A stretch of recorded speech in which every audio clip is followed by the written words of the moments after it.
नमस्कार. संस्कार भारतीचे संस्थापक हरिभाऊ वाकणकर यांच्या जन्मशताब्दी वर्षाच्या निमित्तानं 4 मे रोजी समितीच्या स्तरावर सर्वत्र डॉक्टर हरिभाऊ वाकणकर यांच्या जन्मशताब्दी समारोहाचा कार्यक्रम संपन्न झाले. या निमित्तानं हरिभाऊ वाकणकरांच्या जीवनातील काही प्रसंग वाचण्याची संधी मिळाली. कलाकुंज भारती या हिंदी साहित्यातील आवृत्तीमध्ये, आणि सध्या कोरोनाची परिस्थिती आहे, कार्यालयीन काम नसल्यामुळे वाचन करण्यासाठी वेळ आहे. आणि हरिभाऊ वाकणकरांच्या या जीवनचरित्राचं वाचन करत असताना आणि त्यांना श्रद्धांजली अर्पण करत असताना देवगिरी प्रांत संस्कार भारतीच्या वतीने देखील एक चांगली चित्रकला स्पर्धा संपन्न झालेली आहे. यामध्ये प्रांत स्तरावर आणि समिती स्तरावर विद्यार्थ्यांना चित्रकलेच्या स्पर्धेची पारितोषिकं दिली गेली. म्हणजे त्याचं परीक्षण झालेलं आहे आणि आता बक्षीस समारंभ थोड्या दिवसात हे लॉकडाऊन उठल्यानंतर आपण करणार आहोत. हरिभाऊ वाकणकरांचं सर्वात महत्त्वाचं जर काय वाचायला मिळालं तर ते सरस्वती नदीचा शोध आणि भीमबेटका या शैलचित्रांचा शोध. मध्य प्रदेशातल्या भोपाळच्या पासून 46 किलोमीटर अंतरावर भीमबेटका ही जी लेणी त्यांनी शोधून काढली, त्याच्या संदर्भातलं थोडंसं वर्णन वाचायला मिळालं. म्हणजे उज्जैनला ज्यावेळेस ते नोकरीच्या निमित्तानं ट्रेनमधून प्रवास करत होते आणि प्रवास करत असताना त्यांना भीमबेटकाची लेणी ट्रेनमधून पाहायला मिळाली. त्या संदर्भात त्यांनी सोबतच्या प्रवाशांना विचारलं की या ठिकाणी काय आहे. त्यावेळेस प्रवाशांनी त्यांना सांगितलं की या ठिकाणी जुनी गुहा आहे. त्यांना पुरातन आणि चित्रकलेची आवड असल्यामुळे त्यांची जिज्ञासा जागी झाली आणि त्यांनी त्या प्रवाशांना या लेणीच्या संदर्भात, या गुहेच्या संदर्भात काही विचारणा केली, परंतु त्या प्रवाशाकडून त्यांना फारशी उत्तरं मिळाली नाही. आणि माहिती न मिळाल्यामुळं माणसाला त्या संदर्भात जाणून घेण्यासाठी किंवा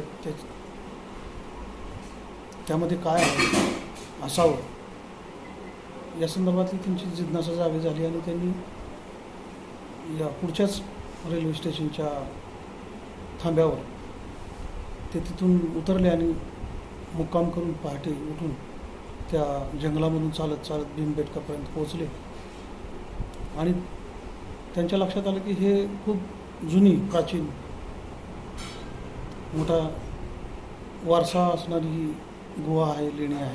आणि याच्या संदर्भात त्यांच्या स्वतःमधली जी काही अभ्यास करण्याची त्यांची वृत्ती होती, संशोधनाची वृत्ती होती, ती जागृत झाली.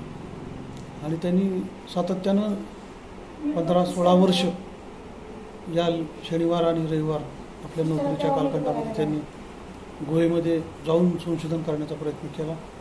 त्या ठिकाणी त्यांनी जो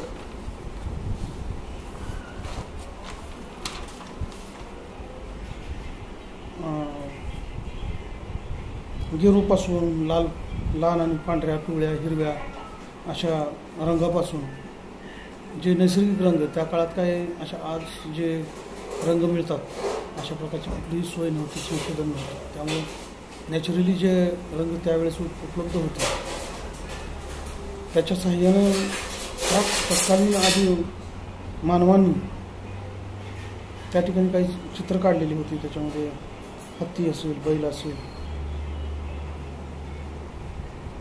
वेगवेगळ्या प्रकारची दैनंदिन उपयोगात येणाऱ्या वस्तूंची चित्र त्या ठिकाणी काढलेली होती.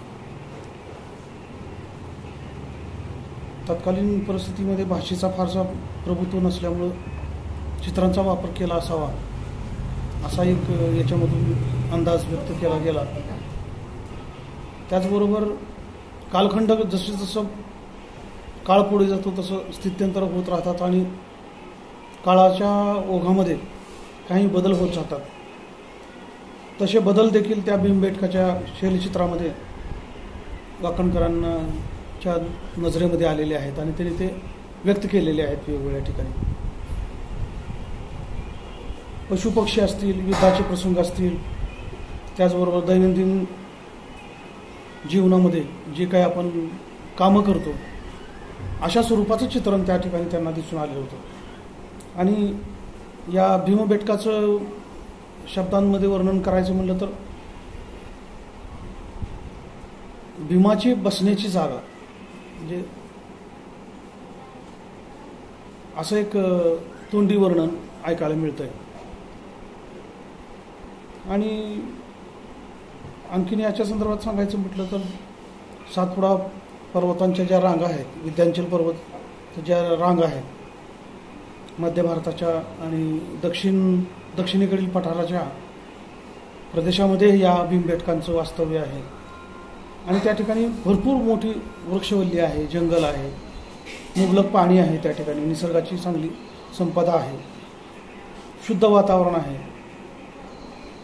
आणि माणसांचा वावर त्या ठिकाणी नसल्यामुळं हिंस्त्र पशु पक्ष्यांचा देखील तिथं मोठा हे आहे. अलीकडच्या काळामध्ये आता थोडंसं ज्या वेळेस वाकणकरांनी एवढं 15-20 वर्ष त्या एकाच भीमबेटकावर काम केल्यानंतर त्यांनी युनेस्कोनी या प्रकल्पाची दखल घेतली आणि एक संरक्षित ठिकाण म्हणून त्याला घोषित केलेलं आहे. त्याचबरोबर डॉक्टरांना त्याच कालावधीमध्ये पद्मश्री ही सन्मानित करण्यात आलं केंद्र सरकारच्या वतीनं. आणि माणसाचा जो हजारो वर्षांचा प्रवास आहे, माणसाने आदिमानवापासून माणूस आजपर्यंत कसा घडत गेला याचे काही ठोस पुरावे त्या ठिकाणी सापडतात. वाकणकरांनी जे अभ्यास केलेला आहे त्याच्यानुसार 1,00,000 1.5 वर्षापूर्वीची ही चित्र आहेत या लोकांनी काढलेली असे शास्त्रीय पुराव्यानिशी त्यांनी सिद्ध करून दाखवले आहे. आणि त्यामुळेच केंद्र सरकारने याला संरक्षित केलं आणि त्यांना पद्मश्री सारखी पदवी देऊन त्यांचा कामाचा गौरव केलेला आहे. या भीमबेटकाच्या संदर्भात सांगायचं म्हटलं तर आणि मी जे वाचलं त्याच्यानुसार असं आहे की वेगवेगळ्या कालखंडामध्ये जसं माणूस बदलत गेला, माणसाला समजू लागला आणि माणूस थोडंसं काय दगडाची हाताळं करून बनवू लागला, दगडाची भांडी बनवू लागला आणि त्याच्यामधून तो पुढं आपल्या सोयी करू लागला.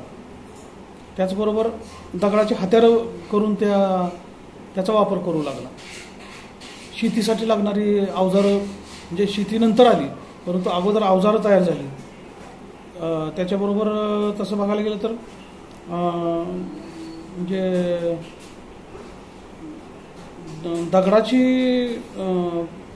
चाकं देखील या लोकांनी केली आणि त्याच्यानंतर प्रवास आणि मालवाहतूक या गोष्टीला चालना मिळाली. दगडाची चाकं आणि मग ते बैलगाडीसारखा वगैरे विषय असेल तो त्यावेळेस त्याच्या संदर्भातलं फारसं वर्णन वाचायला नाही आलं परंतु एक अंदाज व्यक्त करता येऊ शकतो असा.